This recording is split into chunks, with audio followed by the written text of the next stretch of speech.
வாடிவாசல் திரைப்படம் இயக்குனர் வெற்றிமாறன் மற்றும் நடிகர் சூர்யா ஆகியோரை வைத்து சென்ற வருடம் அறிவிக்கப்பட்டது.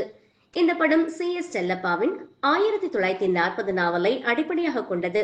தமிழ்நாட்டின் கிராமப்புறங்களில் காணப்படும் பாரம்பரிய விளையாட்டான காளை அடக்கும் ஜல்லிக்கட்டை பற்றியது. வி கிரியேஷன்ஸ் கீழ் கலைப்புலி S தானு தயாரிக்க காளைகளுடன் சூர்யா பயிற்சி செய்யும் வீடியோ 2022 வெளியிடப்பட்டு எதிர்பார்ப்பை அதிகரித்தது. விடுதலை ஷூட்டிங்கில் பிஸியாக வெற்றிமாறன் இருந்ததால் சிறிது காலம் ஒத்திவைக்கப்பட்டது. சமீபத்தில் தான் இந்த திட்டம் மீண்டும் தொடங்கப்பட்டது. GV பிரகாஷின் இசைப்பணிகள் முழுவீச்சில் நடைபெற்று வருவதாகவும் தானு கூறியிருந்தார்.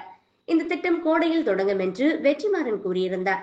ஆனால் அதன் பின்னர் எந்த அப்டேட்டும் இல்லை. ஆனால் புதிய தகவலாக வாடிவாசல் டிராப் ஆனதாக கூறப்படுகிறது. இருப்பினும் இந்த வதந்தியை தயாரிப்பு நிறுவனம் உறுதிப்படுத்தவோ மறுக்கவோ இல்லை. சூர்யாவும் தெலுங்கு இயக்குனர் வெங்கி அட்லூரி படத்தில் நடிப்பதற்கு தயாராகிவிட்டார். அடுத்த மாதம் ஹைதராபாத்தில் ஷூட்டிங் தொடங்க இருக்கிறது. வெற்றிமாறனும் நடிகர் தனுஷை வைத்து அடுத்த திரைப்படத்தை இயக்க தயாராகிவிட்டார். வாடிவாசல் கைவிடப்பட்டதை கேள்விப்பட்டு ரசிகர்கள் வாடி போய்விட்டனர்.